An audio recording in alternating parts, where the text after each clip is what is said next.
Pro Bowl rosters just came out, and there were 6 Niners on the team, and there were 7 Niners as alternates.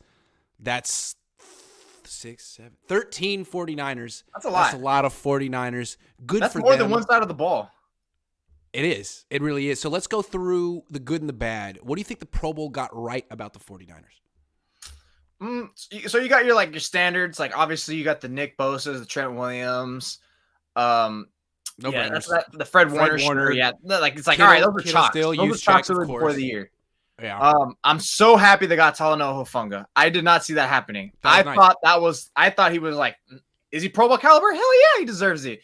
Did I think he was gonna get it? No, he's not a recognizable name. Well, I mean, now he is. Now I'm like, wow, that's like one of the more shocking Pro Bowl green lights I've ever seen, because it's just like, I mean, I understand he's playing for the 49ers, so they're recognizable and a great defense. People could probably say, oh, he's a product of the defense, and but I guess that just goes to show, when you're a ball hawking safety, it matters. It freaking matters, especially when you're durable. The fact that he's there for every game, every snap, and he's making plays on the ball, and he's getting turnovers, he's generating these hits.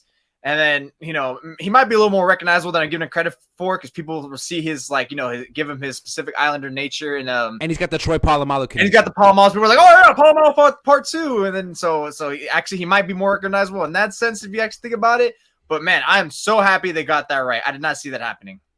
Yeah, I mean, 4 picks, 2 forced fumbles and a touchdown, 2 sacks, 5 tackles for loss, and 8 pass defense. Like, guy's a baller. And he has given up a few touchdowns. But at the same time, like, I'll take it. He's durable. He's a really good player. I'll take – I like Jaquiski Tartt. He's a good guy. I feel like they're opposite styles of safeties. Tartt's a better athlete than Hufanga. Tartt maybe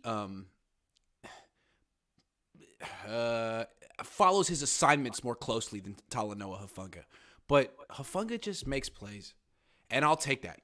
You need that somewhere in your defense, and he's the guy – he's only one of 3 safeties who made the freaking team. Him, Diggs, and Budda Baker. So that's high praise. Also, let's look at some of the alternates. Jake Brendel. Out of nowhere. His first year starting, he's a Pro Bowl alternate. And I'm guessing not a lot of people, like fans, voted for him. So that must mean that players and coaches watch the film and they're like, damn, CC4. For the Niners, I like the alternates more than the actual. Although, you know what? I don't think the fan votes is 1,000%. Like, they don't always let him in, because Tua was leading for the AFC, and then he didn't get in at all. I think he's an alternate. Yeah, I don't think he got in. I think the leading one. I mean, I could correct me if I'm wrong, but that's what it looked like. Well, I think it's 1/3 fan votes, 1/3 coaches, 1/3 players. So if like pretty much if they think the fans are tripping, they're like, all right, you're tripping. We're gonna supplant you, which is, thank God, good, because I'm pretty sure if it was fan voting, Talanoa wouldn't have gotten in. No. So you wouldn't got to burrow over these players. But yeah, I love that they were there. I mean, let's circle. Speaking about Brendel and then Hufanga, let's circle back to when we were talking about it in training camp. Like, are these guys going to be adequate replacements for, their previous starters? You had Alex Mack. He wasn't great, even though he was a Pro Bowler that year, but he's solid. Tartt. I get it. People hate him from the NFC Championship. But overall, he was a solid player. When healthy, solid fixture on the team for sure.